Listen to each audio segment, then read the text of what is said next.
Assalamu alaikum everyone. So it looks like this is the most furthest you are going to see SHIB retracing. Perhaps this is the end of the correction for SHIB.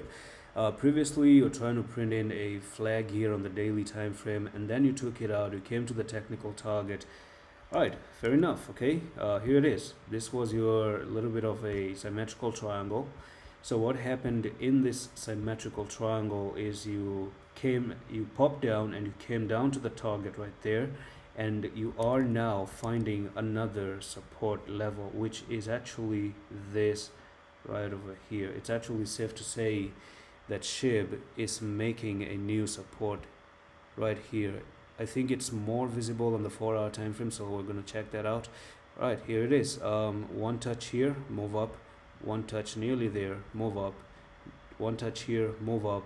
Another one, move up. Another one, move up. So that does look like a new support that you're making, and it's actually quite powerful. Another thing is on the 1-hour time frame, we are moving a little bit down, but we are moving up on the RSI. So that is a bullish divergence. Okay, very good, right? Things are getting good now. Another thing is the 4-hour time frame, right? The 4-hour time frame as well. Look at that, bullish divergence. Here you go, right? Move down, move up on the RSI, bullish divergence. Another very good positive signs. What about the candles?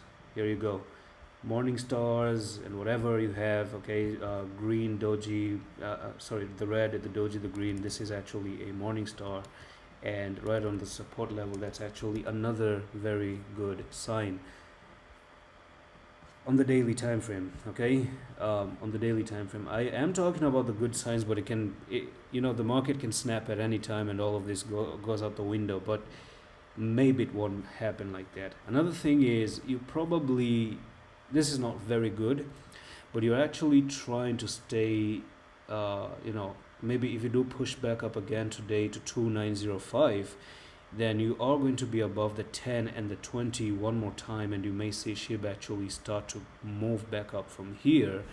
And if you lose, right, it's safe to say that if you close below 2298, you are going to maybe touch the 55 at 1996, or perhaps even 1754. This is a little bit hard to say, but maybe somewhere in this area. It's a zone, so not a very single target, but perhaps the zone between 2026 and 1702 can actually be touched, and then from here maybe climb back up and start another big rally similar to what you did right over here, and then you continue to go to the upside one more time.